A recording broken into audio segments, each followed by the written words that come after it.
qui est forcément une période où on se doit à nous préparer à recevoir la Torah qui arrive très prochainement.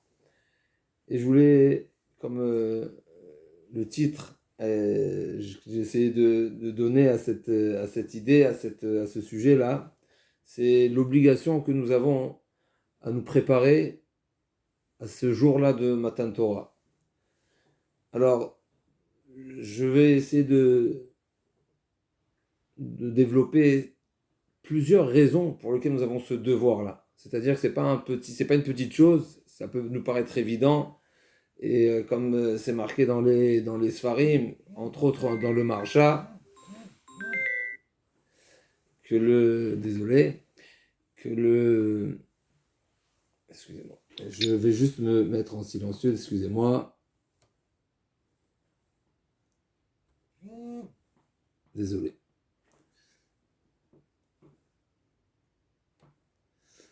Donc le Marsha nous dit que la grandeur du jour qui précède un événement, il est plus important que le jour de l'événement même, parce que justement le jour qui précède l'événement, c'est le jour où on arrive à un maximum de préparation. Et d'ailleurs, c'est pour ça qu'aujourd'hui, nous fêtons la fête de Shavuot, le 50e jour de la Sfirata Omer, comme c'est marqué dans la Torah, alors que le Matan Torah, réellement, il a été donné le 51e jour, comme la Gemara nous dit dans la Gemara de Shabbat nous raconte, puisque ça fait partie des trois choses où Moshe Rabbeinu a demandé une rallonge, un jour supplémentaire de préparation. Et si on fait le calcul, nous sommes sortis de Mitzrayim un jeudi, et donc le 50e jour, ça devait être un vendredi. Et tout le monde est d'accord, même si c'est un sujet discuté, quelle était la date de Matan Torah, mais tout le monde est d'accord que Matan Torah a été donné Shabbat. Donc forcément, c'est le 51e jour. Et donc le Marsha nous dit, comment se fait-il que nous fêtons le 50e jour Matan Torah, alors que la Torah a été donnée le 51e jour? Et il nous dit le Marsha, le jour qui précède Matan Torah, il était d'un plus grand niveau que le jour de Matan Torah même. Et donc là, je vais essayer de développer ce devoir-là que nous avons et cette conscience que nous devons prendre de combien est important la préparation à recevoir la Torah.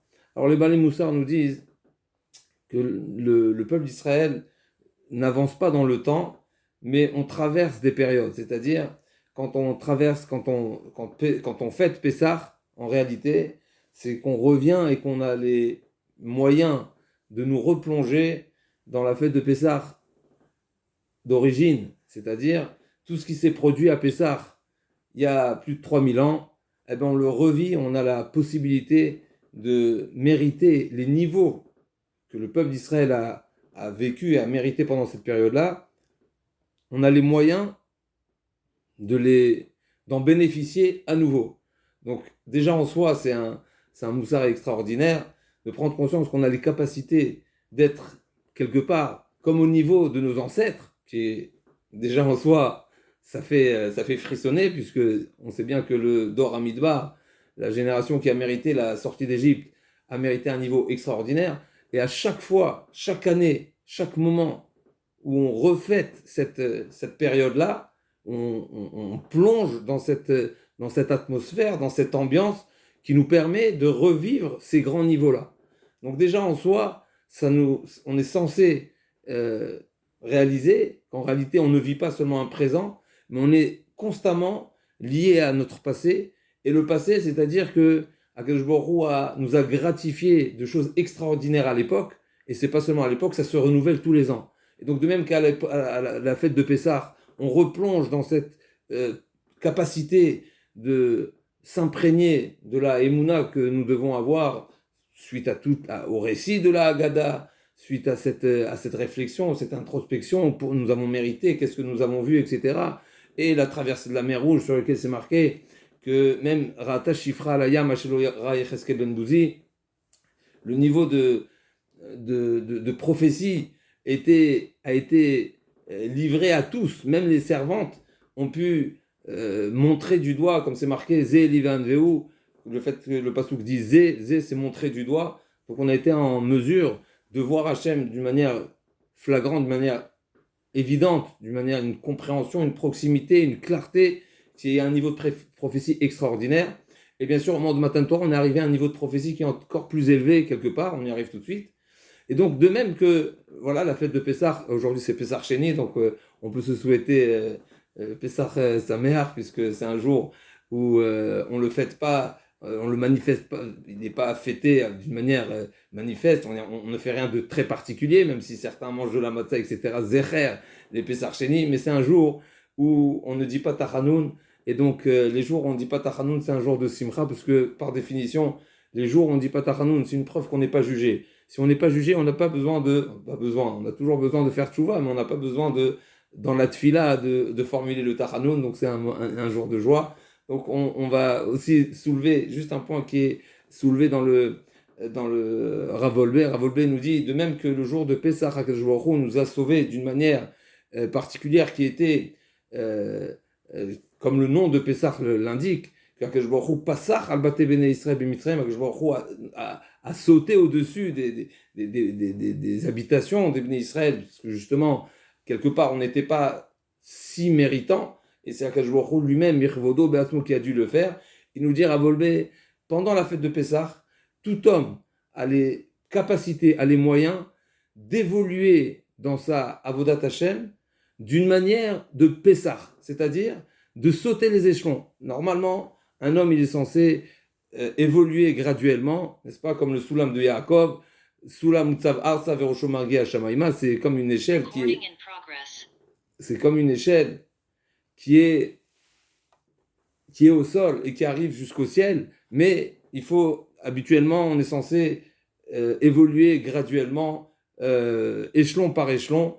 Pendant la fête de Pessah, nous dire à Volbé, de même qu'Akadosh Baruch Hu a fait ce grand saut, il a Medaleg Aleharim, comme si Akadosh Baruch Hu a fait des pas de géant. Bien sûr, c'est pas Akadosh Baruch Hu en logouf et no demutagouf, c'est seulement une image, mais nous aussi, on peut bénéficier de cette abondance, de ce shefa que Akadosh Baruch Hu, de même qu'Akadosh Baruch Hu s'est révélé de cette manière, quelque part on peut éponger, on peut profiter de cette révélation et nous-mêmes évoluer de cette manière, encore une fois, à grands pas, même si c'est quelque chose qui, au courant de l'année, on n'est pas en mesure de le faire, et au contraire, il faut évoluer graduellement. Pendant la fête de Pessah, on a ces capacités. Pareil pour la fête de Shavuot. La fête de Shavuot, quand on s'est réunis autour du Har Sinaï, nous savons que nous avons mérité un niveau de prophétie extraordinaire. D'ailleurs, d'après certains, on est arrivé même au niveau de prophétie de Moshe Rabbeinu. On sait que le niveau de prophétie de Moshe Rabbeinu, il est très particulier, comme c'est marqué dans la Torah explicitement. Le niveau de Akadosh Baruch Hu a reproché à Aaron et Myriam, qui pensaient que Moshe Rabbeinu était un Navi comme tous les Névim. Et donc, quelque part, ils ont sous-estimé, bien sûr, encore une fois, c'est avec beaucoup de précautions. On ne peut pas parler sur Aaron Cohen et sur Myriam Anevia, mais à leur niveau, ils ont sous-estimé le niveau de Moshe Rabbeinu. Et Akadosh Baruch Hu, c'est ce qu'il leur a reproché. Ne pensez pas que Moshe Rabbeinu vous ressemble, ou plutôt que vous ressemblez à Moshe Rabbeinu, puisque le niveau et la manière où je me révèle à Moshe Rabbeinu, PLP Adaberbo, Bemar Evelo Bechidot, comme Kedaber Ishel Re'eu, Akadosh Baruch Hu se échange avec Moshe Rabbeinu comme si comme un échange entre deux amis, et donc c'est quelque chose de vraiment très particulier. Plus que ça, la Gemara a dit, Moshe Rabbeinu a dit au Bnei Israël, Imdu ve'eshmea, tenez-vous et je vais aller demander à Kadosh Baruch Hu. En général, un avis, on l'invite à la névoie, ça veut dire qu'Akadosh Baruch Hu décide de se révéler à lui de différentes manières. Là, Moshe Rabbeinu, il pouvait initier le rendez-vous, et tellement il était certain qu'Akadosh Baruch Hu allait lui répondre, eh ben, il a dit au Bnei Israël, attendez un instant, je vais revenir avec la réponse. Il était certain qu'Akadosh Baruch Hu allait se révéler à lui, comme si que, encore une fois, il était comme un ben. Il est comme un enfant qui sait qu'il peut toquer à chaque instant à la porte et obtenir un rendez-vous. Donc à ce moment-là, au moment de Matan Torah, nous avons mérité un niveau de prophétie extraordinaire. Mais grâce à quoi? Quelles ont été les conditions, si on veut, à mériter ce Matan Torah? les deux conditions qui sont explicites dans la Torah, bien sûr qui sont connues par tous, mais il est important de le répéter pour encore une fois réaliser qu'on peut à nouveau, chaque année, replonger dans ces grands niveaux-là qui sont extraordinaires. Deux points qui ont été les points clés qui nous ont fait mériter à ce moment-là Matan Torah, comme le Midrash dit, le Pasuk dit déjà Vaïchan Sham Israël Negeda, nous savons bien qu'Akadosh Baruch Hu, mais dans le Midrash c'est très fort comment c'est précisé, Akadosh Baruch Hu a profité de cette ranaya, de ce campement qui était Vaïchan Sham Israël Negeda, où ils étaient tous unis. Il n'y avait pas de taromètre, il n'y avait pas de réclamation, il n'y avait pas de plainte, il n'y avait pas de discorde, il n'y avait pas de dispute. Akadosh Baruch Hu il a dit, si le peuple d'Israël est en parfaite harmonie, alors là c'est le moment de donner Matan Torah. Donc non seulement c'est une condition, mais quelque part Akadosh Baruch Hu a dit, j'attendais ce moment-là où tous les Bnei Israël sont en parfaite harmonie pour justement leur donner la Torah. Et Bémet, on sait très bien que la raison pour laquelle, on n'a pas besoin de le rappeler, la raison pour laquelle nous n'avons toujours pas le Beth Amikdash, c'est justement parce que malheureusement, s'il a été détruit à cause de Sinat Rinam, comme la Gemara nous révèle, il fallait que Akadosh Baruch Hu nous révèle la raison pour laquelle le temple a été détruit. Sinat Rinam, c'est bien sûr c'est un sujet en soi à développer, mais ce qui est certain, c'est que le jour de la veille avant Shavuot, puisqu'on est encore la veille, c'est grâce à cette condition que nous avons mérité Matan Torah, c'est-à-dire qu'on est capable. Ne pas penser que c'est vrai que c'est difficile, c'est vrai qu'on se donne toujours des raisons et il y a toujours des circonstances atténuantes, mais nous sommes capables. Un peuple entier est capable de camper en union parfaite, et c'est ce que Akadosh Baruch Hu attend pour nous donner la Torah. Ce jour de Shavuot, donc on est censé se préparer. Nous savons que pendant cette période du Homer a été reproché les élèves de Rabbi Akiva ont péri justement parce que l'Onagou Kavod à nouveau, on ne peut pas parler des élèves de Rabbi Akiva, on ne connaît pas leur niveau, et on est à des années-lumière de comprendre qu'est-ce qui leur a été reproché. Mais on va retenir les phrases. La phrase qui a été quand même mentionnée, l'Onagou Kavod Zelazé, ils ont manqué de respect. Et encore une fois, c'est un sujet à part entière à approfondir. Mais en tous les cas, on voit que s'il manque de respect, de kavod, l'un envers l'autre, il ne peut pas avoir de transmission de la Torah. Nous savons que toute la Torah orale, elle est Bisroud Rabbi Akiva, qui a ensuite, après avoir perdu ses 24 000 Talmidim, d'après une certaine version, ses 24 000 pères de Talmidim, il a refondé une nouvelle école avec les 5 Talmidim, entre autres Rabbi Shimon Bar Yochai et Rabbi Meir, qui ce soir c'est sa date anniversaire.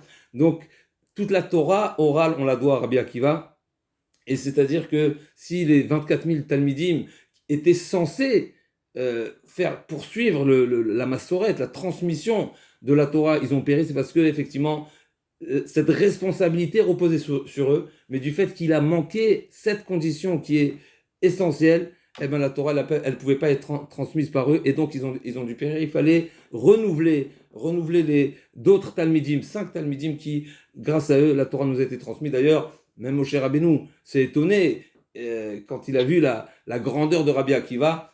Moshe Rabbeinu a demandé à Akadosh Baruch Hu, comment se fait-il que je suis l'intermédiaire pour faire descendre la Torah sur terre? A priori, c'est Rabbi Akiva qui est au niveau, c'est lui le méritant.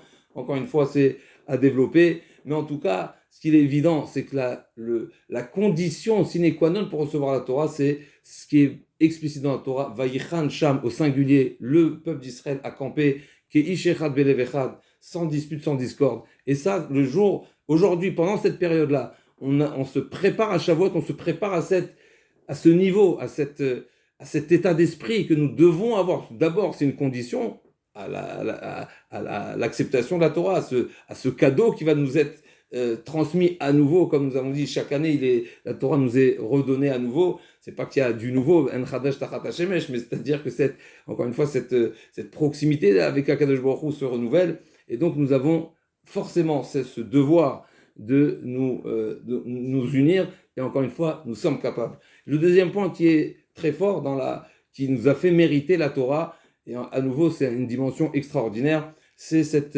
déclaration Naaseh Venishma qui est bien connue encore une fois, mais je vais juste répéter, c'est important de répéter les mots de la Gemara. La Gemara nous dit, lorsque les Bnei Israël ont dit Naaseh Venishma, ont déclaré Naaseh Venishma, nous sommes prêts à accomplir la Torah avant même d'entendre et de comprendre et d'avoir tous les détails et les explications.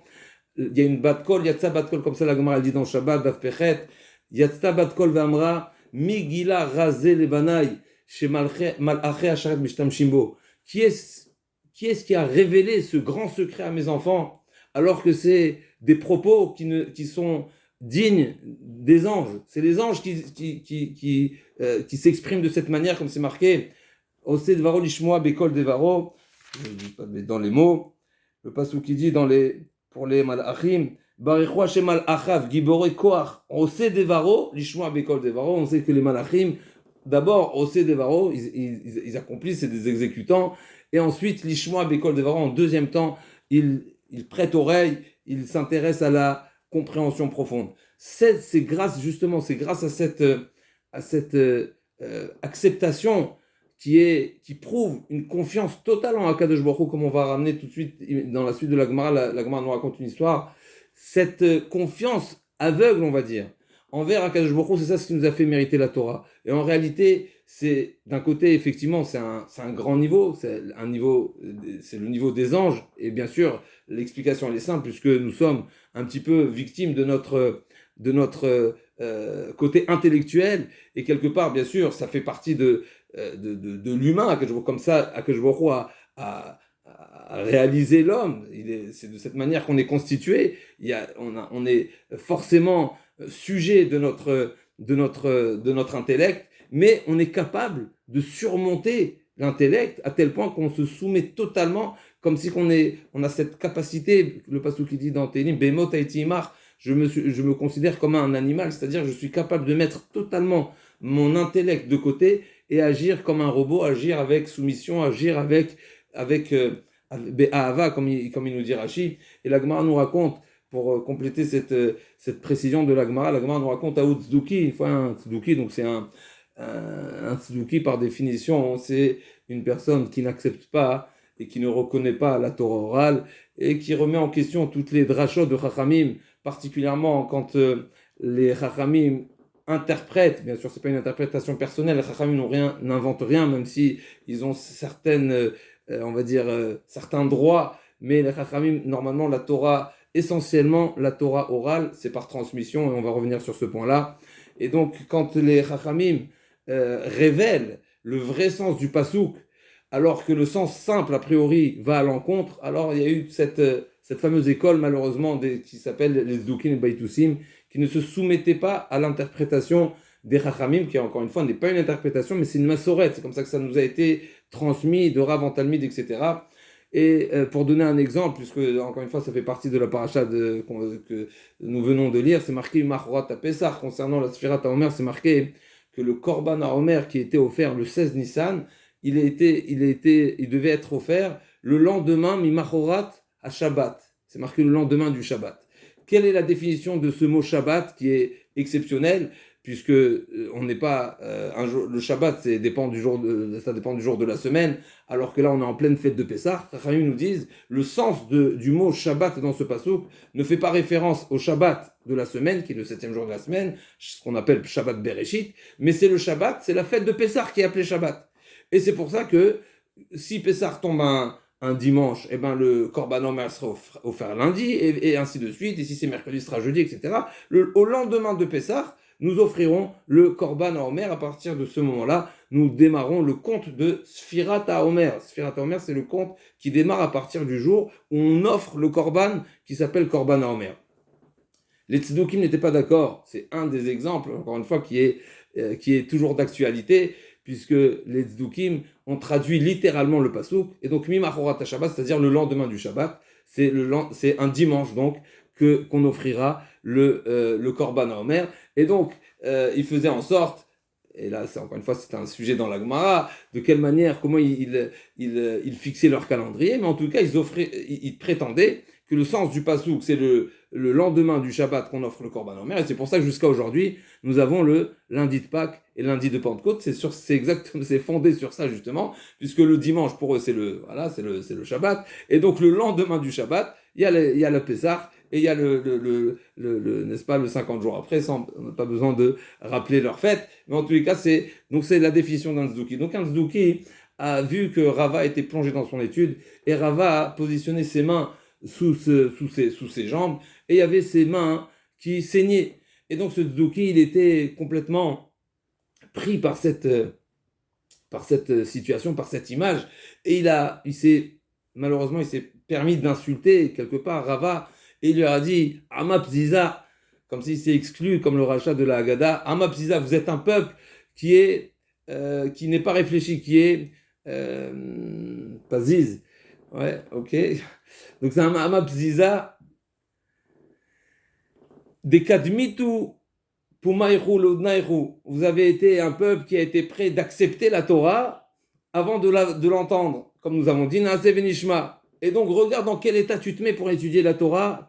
T'es complètement inconscient, tu es en train de perdre ton sang, et tu réalises même pas que tu te fais souffrir, tellement tu te donnes pour l'étude de la Torah, à tel point que tu es anesthésié par l'étude de la Torah, ça te met dans un état second, tu n'es même plus sensible, tu réalises même pas que tu saignes.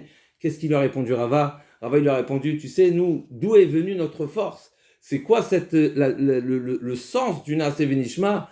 Sur nous s'applique le pasouk Tumat Yesharim Tanchem. Tumat Yesharim Tanchem, ça veut dire la tmimut, si on veut, la simplicité, mais Rachid dit plus que ça, c'est la confiance. Nous, on a considéré que Baruch Hu s'est révélé à nous, on le considère, et il nous considère comme ses enfants, on le considère comme notre père.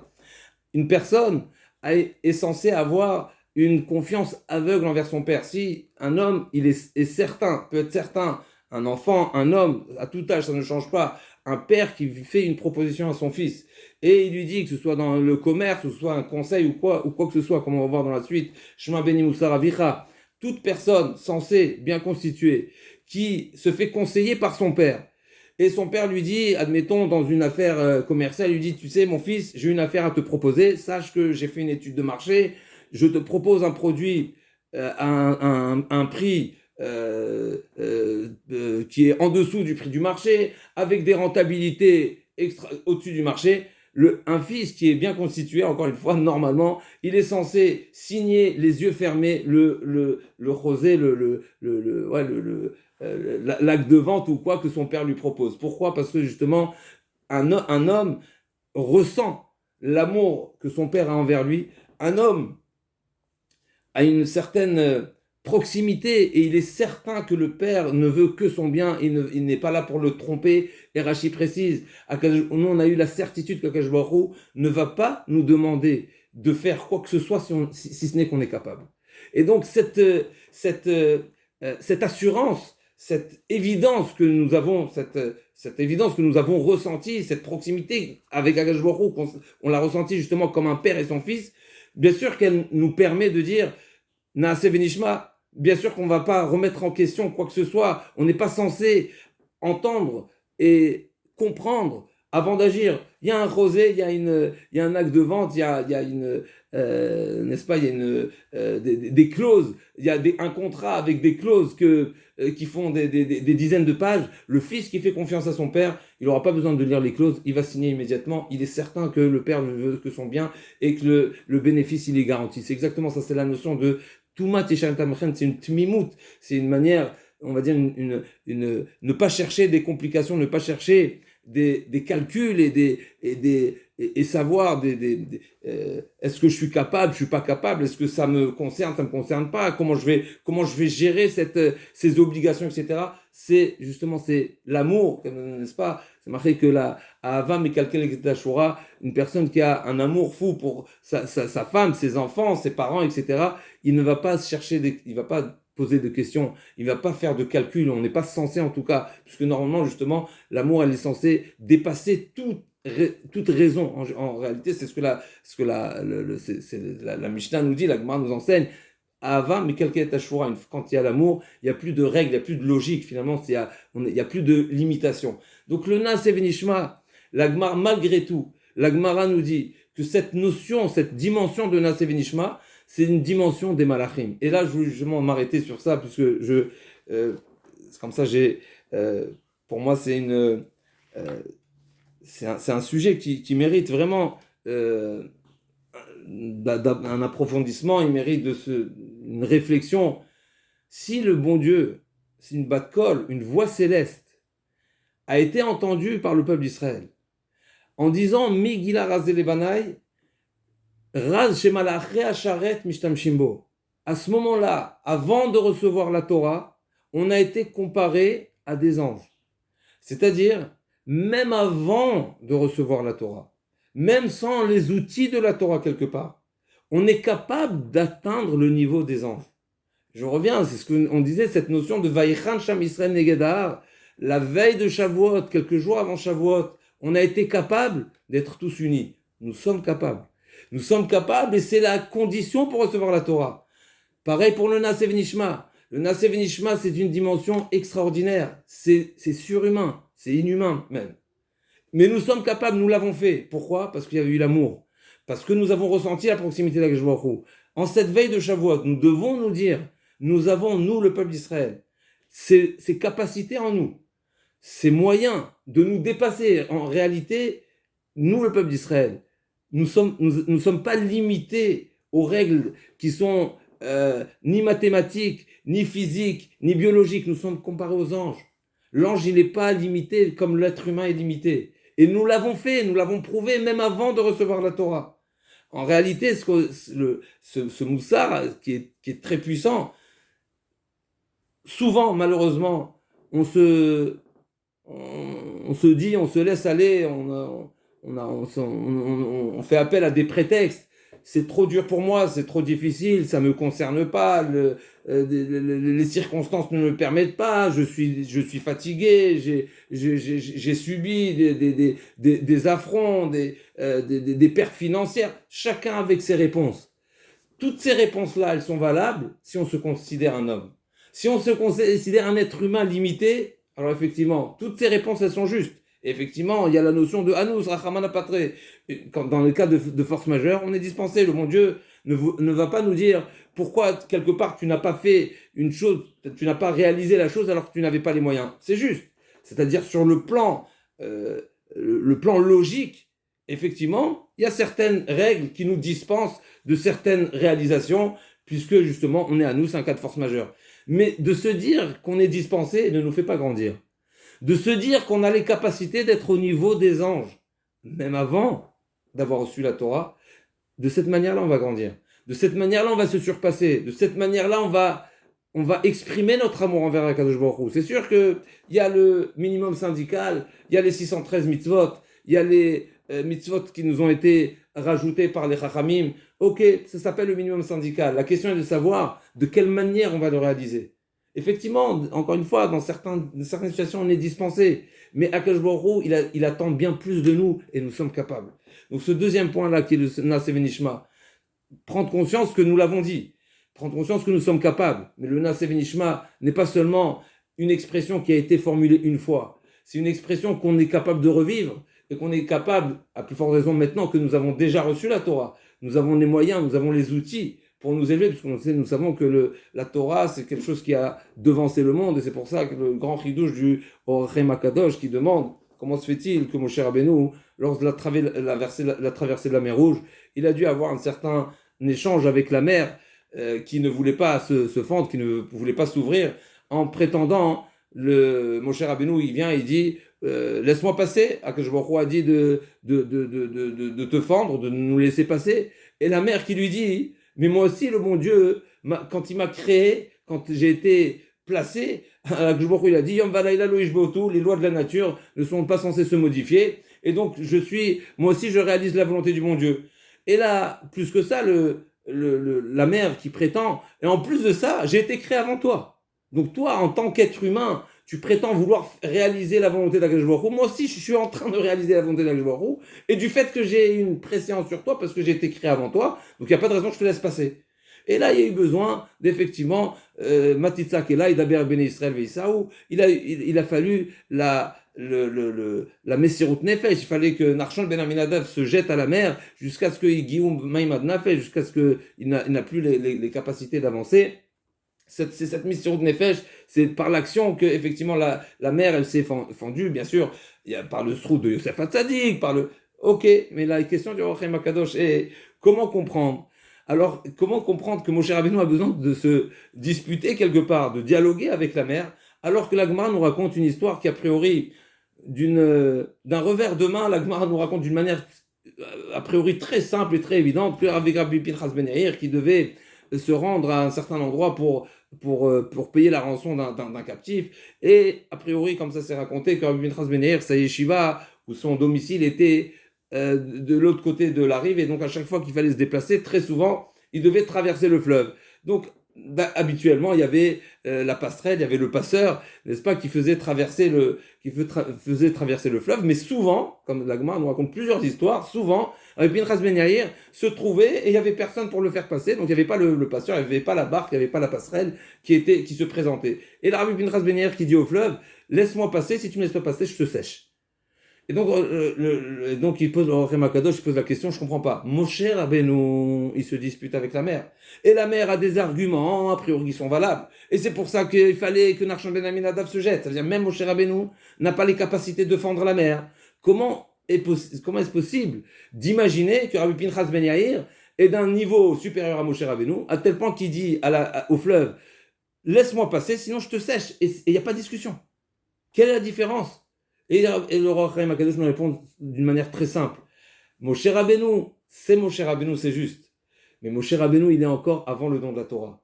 Moshe Rabbeinu va mériter d'être l'intermédiaire grâce auquel nous avons mérité la Torah, et la Torah s'appelle Torah de Moshe. C'est juste. Mais la Torah n'est pas descendue encore sur terre. Rabbi Pinchas Ben Yair, il a déjà la force de la Torah. Il a déjà la force de la Torah, et donc là, il y a une réponse mathématique. La mère peut prétendre à Moshe Rabbeinu, j'ai été créé avant toi, donc j'ai une préséance sur toi. Une fois que l'homme s'imprègne de la Torah, il n'y a plus ce raisonnement. Pourquoi? Parce que la Torah kadma laolam. Quand Rabbi Pinchas Ben Yair demande au fleuve de se couper, de le laisser passer, il n'utilise pas sa force en tant que tzaddik, c'est juste. Bien sûr qu'il est tzaddik, bien sûr qu'il a un grand niveau. Mais c'est quoi son outil? Avec quoi il se présente? C'est quoi sa carte de visite? Sa carte de visite, c'est la Torah. Je viens avec la Torah qui est en moi. C'est marqué un homme qui se donne à l'étude de la Torah. Au départ, ça s'appelle la Torah d'Hachem, mais une fois qu'on l'a intégrée, une fois que c'est un acquis, alors ça s'appelle Torato, ça s'appelle la Torah de la personne. Rabbi Pinchas Ben Yair, quand il est face au fleuve, le fleuve voit quoi? Il voit une personne qui est la Torah. Et la Torah a devancé le monde. Donc le raisonnement, le fleuve ne veut pas dire je réalise la volonté du bon Dieu et j'ai été créé avant toi. Non, pas du tout. La Torah, elle a devancé. Donc pour revenir, on est en train de dire, si on a été capable d'arriver à un niveau de Vaïchan Sham Israël, d'une harmonie parfaite, d'une harmonie où le bon Dieu dit j'attendais ce jour-là pour donner la Torah parce que j'attendais cette harmonie, j'attendais cette union, j'attendais cette ambiance de fraternité qui est irréprochable avant même d'avoir reçu la Torah. À plus forte raison aujourd'hui, on a les moyens, on a des outils, on a la Torah, on a les secrets de la Torah. On a les révélations, Rabbi Shimon bar Yochai, le Harizal, on a des révélations qui n'ont pas été révélées pendant des années. À plus forte raison que nous avons les capacités d'arriver à Vaïchan Sham Yisraël Negedar. Et pareil pour le Nasev Nishma. Si un jour, Akadosh Baruch Hu a témoigné, s'il y a eu une bat-kol, une voix céleste qui a été entendue, vous avez le niveau des malachim, vous avez le niveau des anges, à plus forte raison aujourd'hui, avec les moyens que nous avons, que nous pouvons poursuivre et répéter à nouveau cette déclaration de Nasev Nishma. Et Nasev Nishma, comme nous sommes la paracha de Béhar, qui parle de la paracha de la Shemitah, c'est une des mitzvot, la mitzvah de Shemitah, c'est une des mitzvot aussi sur lequel c'est marqué que les Bnei Israël, ils ont cette force d'agir et de se soumettre à la volonté d'Akadosh Baruch Hu comme les malachim. Pourquoi? Parce que demander à un agriculteur où sa source de vie, ses ressources sont la production, on va lui demander de s'abstenir, d'exploiter son bien et d'agir de travailler pour sa parnassa. On va lui demander de s'abstenir pas un jour, pas un mois, pas une semaine, pas un mois, un an entier. Ça, c'est le niveau des malachim. Pourquoi? Parce qu'effectivement, là aussi, à nouveau, on répète, c'est une soumission totale, c'est un bitul atzmi, c'est une soumission totale à la volonté d'Akadosh Baruch Hu. Et c'est accepter que la parnassa vient d'Akadosh Baruch Hu. Et si Akadosh Baruch Hu me demande le repos, pas seulement du Shabbat une fois par semaine, mais une année entière. Et Akadosh Baruch Hu me demande de ne pas me soucier de la parnassa. C'est Akadosh Baruch Hu qui est Zan, Moufaris Lakol, c'est Akadosh Baruch Hu qui nous nourrit directement. c'est une confiance totale, c'est un niveau de Malachi Hacharet. Alors aujourd'hui, nous, on ne sait pas, on n'est pas des agriculteurs, on ne sait pas ce que ça veut dire. Aujourd'hui, nous n'avons pas de la Shemitah, en tout cas nous, en dehors d'Eretz Israël, de cette même manière. Mais il faut savoir qu'il y a des mitzvot, effectivement, qui ressemblent, qui sont d'une dimension de Naaser Venishma et qui ont d'une endurance d'un an. Il y a des mitzvot comme celle-ci, mais chacun d'entre nous traverse des moments difficiles ou des moments qui nous paraissent insurmontables. On doit se dire, nous ne sommes pas des êtres humains comme tous les autres. Nous ressemblons pas aux goïms. Nous ne sommes pas limités par les lois de la nature. Nous avons la Torah en nous et la Torah, elle a devancé le monde. Si la Torah elle a devancé le monde, nous avons d'autres lois, nous avons d'autres règles, nous avons d'autres capacités. Nous ne sommes pas limités. Donc ça c'était le premier point, le devoir, cette conscience. Nous avons les capacités de retrouver ces grands niveaux que nous avons mérités encore une fois où Akadosh Baruch Hu a témoigné. Et d'un côté le Vayichan Sham Yisrael Negedar, cette union, et deuxièmement le Naaser Venishma, on peut se préparer à le renouveler à nouveau dans quelques jours, dans quelques semaines, dans à peine 3 semaines, on va le déclarer à nouveau. On va se plonger et s'imaginer ce qui s'est passé il y a 3000 ans au pied de la montagne. Et Bezrat Hashem, ce sera pour nous, encore une fois, un moyen de démarrer une nouvelle année, puisque l'année aussi, elle commence à partir de Shavuot. Chaque fête, c'est un début. Et là, je soulève un deuxième point qui est lié à la paracha de la semaine dernière, qui est encore une invitation à prendre conscience du devoir que nous avons que nous avons vis-à-vis essentiellement de nos enfants. C'est-à-dire, là, je parlais plutôt d'un niveau individuel en tant qu'un membre du clan d'Israël, mais il y a une deuxième dimension, une deuxième obligation. En tant que parents, nous avons une responsabilité majeure qui est de réaliser que selon notre niveau de préparation, selon ce qu'on aura été capable de nous préparer et d'évoluer, eh ben, il faut savoir que c'est génétiquement transmissible. Comme ça, j'avais entendu de mon père, le Rav, qui a dit quelle était la demande de Avraham Avinu. Avraham Avinu a demandé d'avoir des enfants. Et bien sûr, à notre petit niveau, on serait amené à penser qu'Avraham Avinu souhaitait d'avoir un enfant parce que, bien sûr, le ressenti qu'un homme a envers ses enfants, c'est un côté affectif et c'est un côté, on va dire, sentimental qui est naturellement compréhensible. Et donc Avraham Avinu demande à Baruch Hu, s'il te plaît, fais-moi ce cadeau, j'attends d'avoir un enfant. Pas du tout, c'est pas du tout ça la dimension d'Avraham Avinu. Avraham Avinu, quand il a demandé d'avoir un enfant chez Tsemi Me'echa qui sort de ses entrailles, c'est-à-dire qu'il a demandé que le niveau auquel il a atteint, les efforts qu'il a fournis, ils soient génétiquement transmissibles. Et ça, c'est quelque chose qui se transmet de père en fils, de Rav en Talmid, puisque c'est marqué que toute personne qui enseigne à un élève la Torah, c'est comme si qu'il louait au lido, c'est comme si qu'il avait enfanté. C'est cette notion-là, c'est sur ça qu'est fondé le Klal Israël. Le Klal Israël est fondé sur cette demande particulière, c'est ce qu'on rappelle tous les jours. Nous sommes Eloké Avraham, Eloké Israël, Eloké Yaakov. De quelle manière on démarre la Tfila, Avou Lachem Bene Elim, nous sommes les enfants d'Avraham, Israël, Yaakov. C'est quoi notre carte de visite à nouveau? C'est justement parce que nous sommes les enfants de ces ancêtres-là. Et du fait qu'ils sont arrivés à des niveaux extraordinaires, c'est de cette manière qu'on commence notre tfila et on espère que ce mérite des Avot, le mérite de nos ancêtres, Avraham, Israël, Yaakov et de toutes les générations, nous accompagne et nous donne la chance d'adresser la parole à Kadosh Baruch Hu, parce qu'on a cette prédisposition à atteindre ces niveaux, parce que justement nous sommes les enfants d'Avraham, Israël et Yaakov. Donc dans la paracha de la semaine, je vais essayer d'être très court.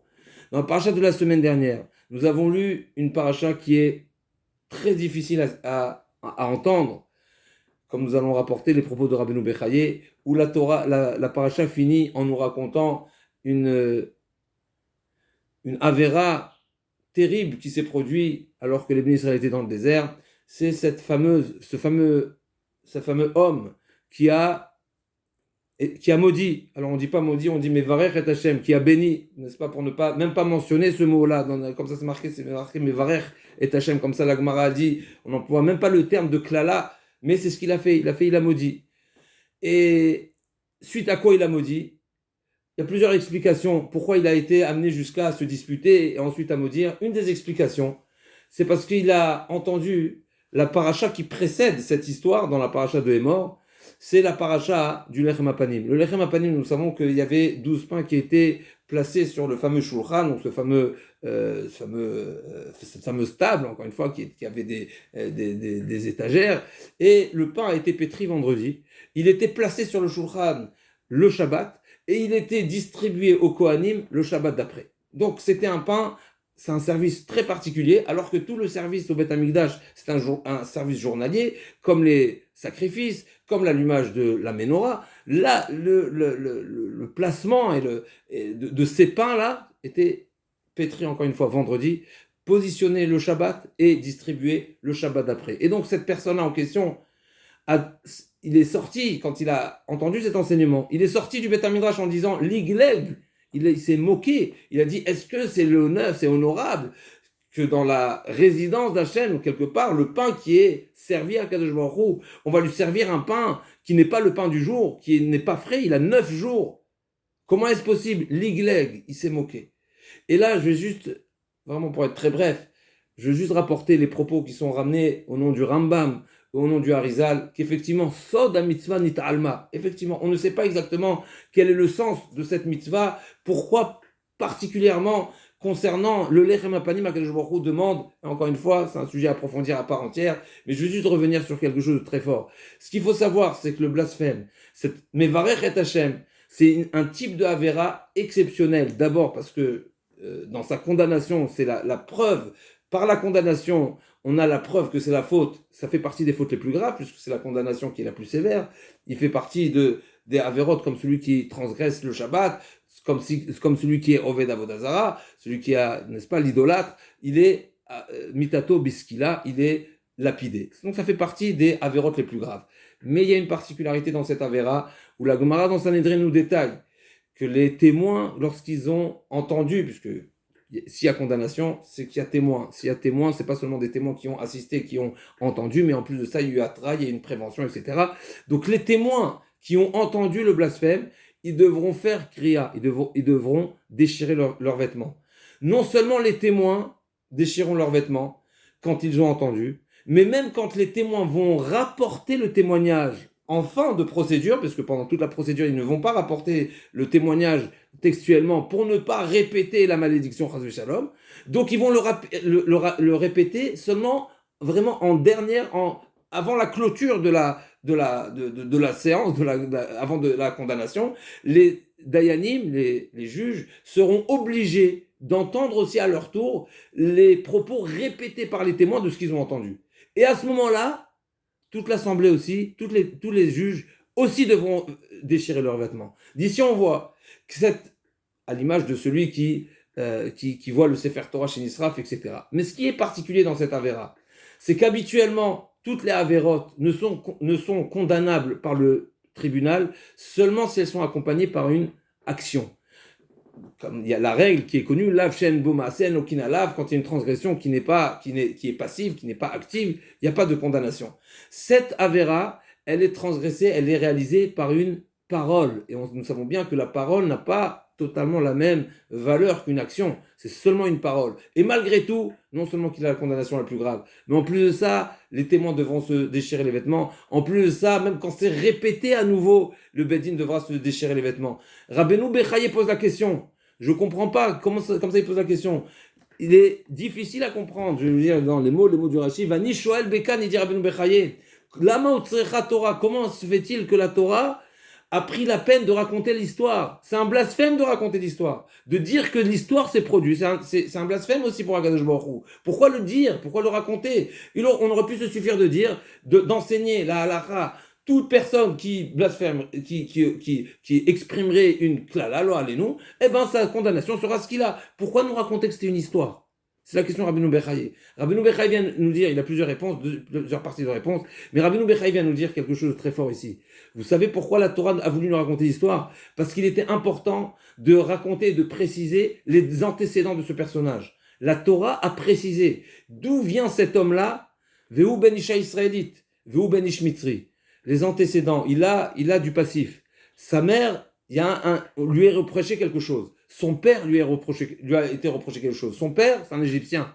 L'Égyptien, la culture égyptienne, ils sont tous les élèves de Paro. Paro qui s'est permis de dire avec arrogance, Lo yadati et Hashem, mi Hashem asher hashma bekolo. Moshe Rabbeinu s'est présenté à Paro et Moshe Rabbeinu dit à Paro, j'ai un message direct du bon Dieu qui s'adresse à toi. Quelle est la réponse de Paro? Je ne connais pas Hachem et je ne ferai pas ce qu'il demande. Cette culture-là, égyptienne, elle n'était pas seulement propre à Paro, elle était chez tous les Égyptiens. Le père de cet enfant-là, c'était un Égyptien. La Torah nous précise, le père de cet enfant était égyptien. Comment il était le père? Il y a eu malheureusement une situation pas jolie, qui était ni plus ni moins un viol. Cette femme-là a subi un viol. Mais au final, le père c'est un goy, et la Torah nous met en lumière. Si un homme est arrivé jusqu'à blasphémer Akadosh Baruch Hu, c'est que forcément il y a des antécédents, ça ne vient pas de nulle part, il y a des antécédents. Mais plus que ça, la Torah nous précise le prénom de cette femme-là, Shelomit Badivri. C'est vrai qu'elle a subi un viol, c'est vrai quelque part elle était un petit peu victime. On ne peut pas lui reprocher, comme nous avons dit tout à l'heure, l'acte en soi, il est irréprochable, puisque c'est un viol. Mais il y a quand même une accusation qui pourrait nous paraître un petit peu secondaire, secondaire, mais qui pourrait être la cause de ce viol-là, même si c'est un petit peu lointain. C'est qu'elle s'appelle Shelomit Badivri. C'est quoi son nom? Elle porte bien son nom. Pourquoi? Parce qu'elle avait la langue facile. Elle n'avait pas cette dignité, ce respect, cette distance avec les hommes. Elle se permettait malheureusement de saluer tout le monde. Alors c'est dur à dire, et je me le dis à moi-même, et c'est pas mes propos, c'est les propos de Rabbeinu Bechaye. Mais Rabbeinu Bechaye nous dit, si la Torah est partie nous raconter cette histoire, alors que normalement on aurait pu la passer à côté, mais Bémet le Midrash il nous dit non, justement. Vous savez pourquoi on n'est pas passé à côté? Pour nous dire que c'est la seule femme qui était reprochable, et donc la Torah le Mefarsem, la Torah le publie. Pourquoi? C'est une manière de dire, c'est la seule on lui reproche quelque chose. Et quoi quelque chose? On ne lui reproche pas l'acte. On lui reproche qu'elle avait une certaine, encore une fois, un manque de dignité, un manque de tsniout, puisque nous savons que c'est l'arme des Bnot Israël, c'est la dignité, c'est la distance, et c'est la précaution particulière qu'ils sont censés avoir, qui sont la garantie de la transmission de la Torah. Cette femme-là, malheureusement, elle était reprochable à ce sujet, et bien malheureusement, ça a donné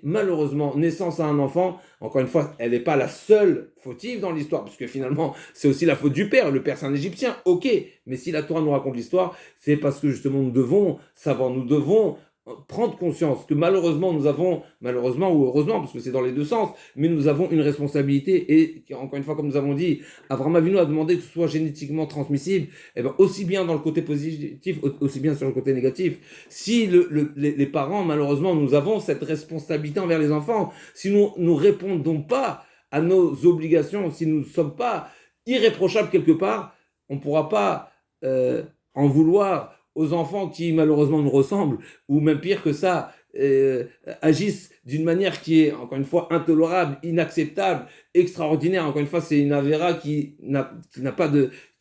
est hors du commun, on ne comprend même pas comment ça peut se passer.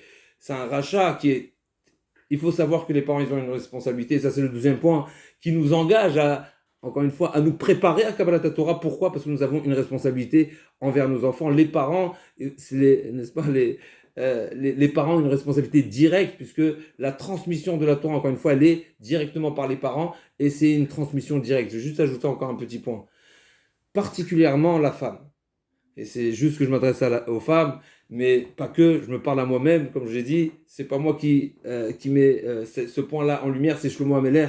Shlomo Ameler commence le Sefer Mishlei. Le premier enseignement de Sefer Mishlei, le Sefer Mishlei, il y a 7 premiers psukim qui sont une introduction au Sefer, et ensuite le premier pasuk.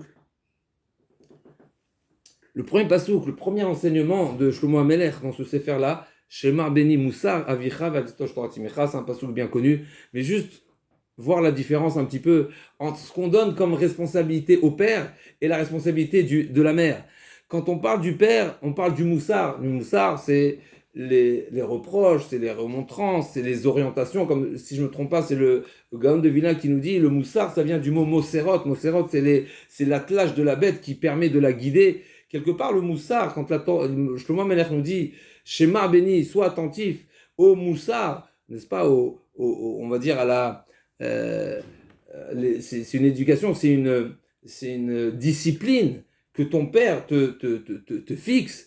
Ça reste une discipline, c'est quelque chose, si on veut, c'est quelque chose qui est extérieur, c'est ne pas dépasser certaines limites, c'est savoir avoir une certaine orientation, avoir un objectif. Quelque part, c'est un petit peu une protection, c'est un garde-fou, n'est-ce pas? C'est un petit peu extérieur à la personne même. C'est ça la place du père. Le père, comme nous avons dit tout à l'heure, comme ça les Mefarshim disent, un homme, comme ça le Malbim détaille. Pourquoi Shlomo Meler commence par ce pasouk-là? Parce que justement, c'est quelque chose de logique, comme nous avons dit, c'est un enseignement logique. Tout enfant est censé accepter de ses parents parce qu'il sait pertinemment que ses parents ne lui veulent seulement son bien. Et c'est seulement une personne qui commence par accepter les remontrances et les reproches et les orientations et les limitations des parents qui pourra être amenée à se soumettre à la Torah. Pourquoi? Parce que la personne accepte une remontrance seulement s'il a le sentiment que la personne qui lui adresse ce reproche, qui lui adresse cette punition, qui lui adresse cette remontrance ou même ces coups, puisque Shlomo Melech nous dit Choser Shifto son ebeno, celui qui manque là à corriger, même avec des coups, même si on n'a pas le droit de le dire, n'est-ce pas? Mais en tous les cas, c'est ce qui est marqué dans les textes. Après, le coup, c'est pas forcément un coup physique. Après, encore une fois, c'est pas le sujet. Mais en tous les cas, une personne qui n'acceptera le moussard d'Hachem, les épreuves et les difficultés de la vie, seulement une fois qu'il se sera éduqué à accepter le moussard de ses parents. Et le moussard des parents, il est facile de les accepter. Pourquoi? Parce que justement, il y a ce ressenti d'amour, il y a cette évidence. Encore une fois, le Malbim nous dit, c'est une évidence. Toute personne bien constituée, il sait très bien que ses parents ne veulent seulement son bien. Alors c'est vrai, pas à tout âge, des fois ça met du temps, des fois ça met 40 ans, n'est-ce pas, comme c'est marqué? Ça nous a mis 40 ans à comprendre, c'est à la fin de la traversée du désert que nous avons commencé. Lonatan lachem Hashem lève la date, venaim nirot, adayomazé, c'est marqué dans les versets, pendant un Talmud nous comprend les enseignements de son Rav 40 ans après, mais c'est pas grave, il n'est jamais trop tard, des fois ça met du temps, mais ce qui est évident, c'est que le jour où on se posera la question, qu'est-ce que mon père a voulu quand il m'a dit cette chose-là, quand il m'a grondé, quand il m'a puni, etc., alors là, il comprendra qu'effectivement, le père ne voulait seulement son bien. C'est comme ça que Shlomo HaMelech commence. Shema béni, Moussar Avicha. Mais encore une fois, le Moussar, c'est les protections, c'est les limitations, c'est les orientations. C'est effectivement la traduction littérale. Le Moussar, ça peut être un reproche, ça peut être aussi plus que ça. Mais ce qui est certain, c'est que ça vient du mot Moserot. Par contre, quand on parle de la mer, altitosh, il y a deux verbes qui sont d'abord on a changé on n'a plus parlé du moussard, on a parlé de la Torah, et on ne parle pas d'écouter la Torah de la mer, mais altitosh, n'abandonne pas la Torah de la mer. C'est-à-dire que là, Shlomo Melech nous révèle qu'effectivement, les enseignements de la mère envers ses enfants, ils sont déjà en l'enfant. Ce que Shlomo Melech demande à la personne, Shema béni, Moussar Avicha, altitosh, n'abandonne pas, tu l'as en toi, ne le rejette pas. Alta Azov, la traduction de altitosh, c'est n'abandonne pas le message de ta mère. Et là on apprend cette puissance qu'il y a et qui est une différence fondamentale entre la part, on va dire, de responsabilité de l'éducation du père vis-à-vis de celle de la mère. Celle de la mère, c'est dans le biberon. Encore une fois, c'est génétiquement transmissible. Comme nous avons vu dans la paracha, il y a une responsabilité directe de la mère chez l'enfant. Comme la Torah nous précise, chez l'Omid Badivri, elle a une responsabilité parce que c'est génétiquement transmissible. Il faut savoir, nous en tant qu'enfants, nous en tant que parents aussi, nous avons naturellement en nous les enseignements de la Torah. Nous avons en nous les enseignements, la transmission qui est par nos parents et nos grands-parents, etc. C'est en nous. Altitoche, n'abandonne pas. Ça, c'est quelque chose de très fort. Alors, bien sûr, on peut... Ok, en tout cas, c'est pour revenir sur ce point-là, qui est, donc on disait, non seulement à titre individuel, nous avons ce devoir de nous préparer et d'espérer, de retrouver, de replonger, de recevoir à nouveau tout ce que Akadosh Baruch Hu nous a bénéficié, essentiellement le Vaïchan Sham Israël Negeda, le Naaseh Venishma, et deuxièmement, c'est cette responsabilité que nous avons en tant que parents, et troisièmement, particulièrement en tant que mère. Je vais juste finir, avec votre permission, sur les propos du Rav Olbe, qui nous dit quelque chose d'extraordinaire. Il nous dit, un des points essentiels sur lequel il faut travailler à nous préparer à recevoir la Torah, à Kabbalat Torah, c'est le grand niveau, comme nous avons dit, le grand niveau d'Ibn Israël à ce moment-là. Et il dit que la difficulté, donc Rav Olbe, ça fait déjà un bon moment qu'il est niftar, et ces sirotes là, ils ont plus de 20 ans, 30 ans. Il nous dit, donc c'est déjà pas cette génération, n'est-ce pas, les Moussards, ils disent qu'aujourd'hui, c'est pas tous les 20 ans où c'est une nouvelle génération, mais c'est tous les 5 ans, on est déjà une nouvelle génération. En tout cas, il nous dit que la problématique du dor dans lequel on se trouve, c'est la petitesse, la katnout. C'est-à-dire, on n'a pas la vision juste de la grandeur des choses. Comme nous avons dit tout à l'heure, prendre conscience du cadeau, de la force de la Torah, la grandeur de la Torah. Une personne qui est complètement Torah, il est pas limité par les forces de la nature. On a ce problème-là. On est petit. Et particulièrement, on vit autour de Goïm qui, leur culture, elle est petite. Juste pour donner un exemple de qu'est-ce que la petitesse. Il dit comme ça, on constate aujourd'hui que les jeunes, à partir de 16 ans maintenant ici en France, en Europe, 17 ans, 18 ans, on a déjà le droit de passer le permis. Donc c'est l'exemple de Rav Olbe, je reprends vraiment textuellement. Et il dit, au nom des psychologues, les psychologues ont essayé de chercher quelle est cette motivation surdimensionnée de la jeunesse de vouloir passer le permis dès 18 ans. C'est quoi? Qu'est-ce qu'on recherche par là? Dès le moment où j'ai la possibilité, 18 ans, ça y est, le permis. Et là, les psychologues, ils ont dit Péhérat, comme ça, il dit Rav Olbe. Voilà, on fait confiance, c'est ce qu'il a demandé, c'est le résultat, n'est-ce pas, les statistiques. Les psychologues ont dit, le jeune homme, l'adolescent qui passe, voilà, qui devient majeur, il a besoin de ressentir qu'il est quelque part, qu'il a des moyens, qu'il a des capacités, qu'il gère la situation, qu'il est, je ne vais pas dire maître du monde, mais c'est ça ce que ça veut dire, c'est ressentir son être comme étant un être capable. Et à travers la conduite, un homme se croit libre, se croit capable, se croit maître de la situation, il va où il veut, quand il veut, il roule à l'allure où il veut, jusqu'à que, chas v'shalom lo aleinu. C'est ça la problématique. Il dit, cette notion-là, en réalité, la personne fait erreur, malheureusement, quand on est jeune, on fait erreur, et on pense que être grand, c'est à travers, justement, des moyens qui sont techniques, qui sont mélachoutim, comme il dit, qui sont seulement qui sont d'un bas niveau. Nous, on doit savoir, justement, on doit se battre contre cette petitesse, et on doit justement retourner et réaliser qu'Akadosh Baruch Hu qui nous a donné sa Torah. Akadosh Baruch Hu, quand on est arrivé au niveau de Matan Torah, c'est-à-dire quoi? Akadosh Baruch Hu nous a dit, je vous fais confiance, vous êtes le peuple élu, c'est-à-dire quoi? Vous êtes le peuple élu, je vous ai choisi pour être les responsables de ceux qui vont représenter sur terre mon projet. Et cette notion-là, c'est quelque chose qui est une dimension extraordinaire, qui n'est, comme nous avons dit, c'est surnaturel. Akadosh Baruch Hu se révèle à nous et nous dit, je vous transmets ma Torah, je vous fais confiance, j'ai la pleine confiance en vous, tout le peuple d'Israël, où vous serez capable de vivre cette Torah, de transmettre cette Torah, de faire perdurer cette Torah, d'enseigner cette Torah. Cette notion-là, c'est une notion qui est d'un grand niveau. On ne doit pas rester sur les petits niveaux.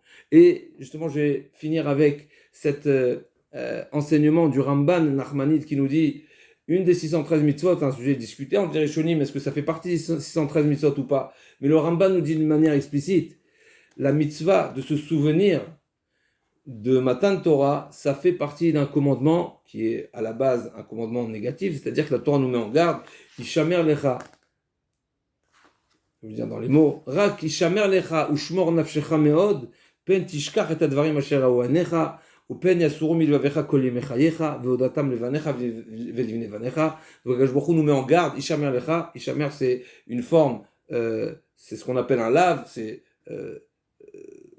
garde à, mais c'est répété 2 fois dans le pasouk. Rak, c'est déjà un miout, je ne vais pas rentrer dans toute la dracha. Ishamer lechaf, donc fais attention. Ushmor nafshecha, et fais attention à ton âme. Meod, énormément. Pen tishkach tadvarim, de peur que tu viennes à oublier.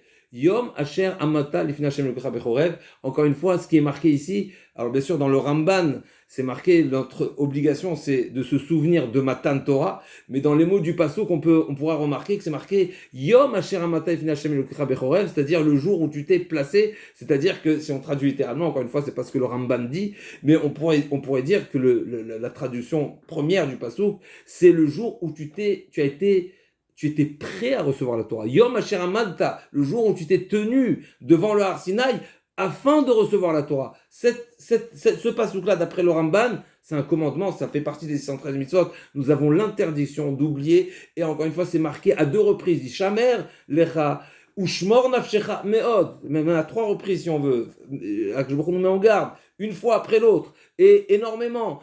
Et c'est pas seulement à titre individuel, tu as le devoir de t'en souvenir et de le transmettre à tes enfants. Et juste pour appuyer ce qu'on est en train de dire, ce point-là qui est important, qui est le moment avant même Matan Torah, la preuve en est ce que nous avons dit dans la Haggadah de Pessah, tout le monde sait, c'est marqué Ilu otianu Mitzrayim, velo everanu betocho, velo bikat sarenu bamidbar, Vélo Shikat, ça nous Betoro, Akadosh Baruch Hu nous a pas fait traverser la mer, il nous a donné la manne, etc. On dit Dayenu. Il y a une des phrases qui est très forte. Qu'est-ce qu'on dit? Ilu kerevanu lifnei Har Sinai, lo natan lanu et Torah Dayenu. C'est-à-dire que Akadosh Baruch Hu nous avait simplement réunis et rassemblés et positionnés devant le Har Sinai, même avant même de nous donner la Torah, Dayenu, c'est déjà suffisant pour nous être redevable et remercier Akadosh Baruch Hu de ce moment-là. On voit ici clairement, sans rentrer encore une fois dans les différentes réponses qu'il y a à ce sujet-là, ce qu'on a vécu à Har Sinai, avant même de recevoir la Torah, c'est un niveau extraordinaire. Et comme nous avons dit, parce qu'effectivement, il y a eu une préparation de notre part, il y a eu un certain niveau que nous avons atteint. C'est quoi les 2 niveaux? Comme nous avons dit, Vaïchan Sham Israël Negeda, c'est même avant de recevoir la Torah. Et ce niveau-là que nous avons atteint, encore une fois, avant de recevoir la Torah, forcément, c'est pas simplement la mitzvah de Ve'ahavta l'Arecha kamocha. La mitzvah de Ve'ahavta l'Arecha kamocha n'est venue seulement une fois que la Torah nous a été donnée. Nous l'avons déjà réalisée et appliquée avant Matan Torah, c'est une autre dimension. Et le deuxième point qui est extraordinaire, c'est le niveau de Naaseh Venishma. Encore une fois, où la Torah, le Bat Kol, la voix céleste, a été entendue. Migila Razé les Banaï. Qui est-ce qui a révélé ce secret? Raz chez Malaché, Asharet Mustam Shimbo. Akadosh Baruch Hu a témoigné que nous avons fait preuve d'une expression qui est digne des anges. Et donc, Bezrat Hashem, on a encore, quelques semaines, on a encore 3 semaines entières pour nous préparer à cette fête de Matan Torah, de Chag HaShavuot. Bezrat Hashem, on se doit, bien sûr, encore une fois, à titre individuel, en tant que parent et particulièrement en tant que mère, de nous préparer parce que justement, la Torah, c'est une messira, c'est une transmission. Comme nous lisons pendant cette période-là, les Mishnayot de Avot, Moshe Kibel Torah Misina, Yumsar Alishua, c'est une messira, c'est une transmission. Et la transmission, bien sûr, elle est à travers l'enseignement, mais elle est aussi génétiquement transmissible. Et donc, en tant que parent, bien sûr, nous avons une double responsabilité. Merci pour cette invitation. J'espère que j'ai pas été trop long. Et Bezrat Hashem, voilà une. Franchement, redynamisé, ça y est, on dormait complètement. Matin, Torah t'approchait, on dormait. Mais vraiment, ma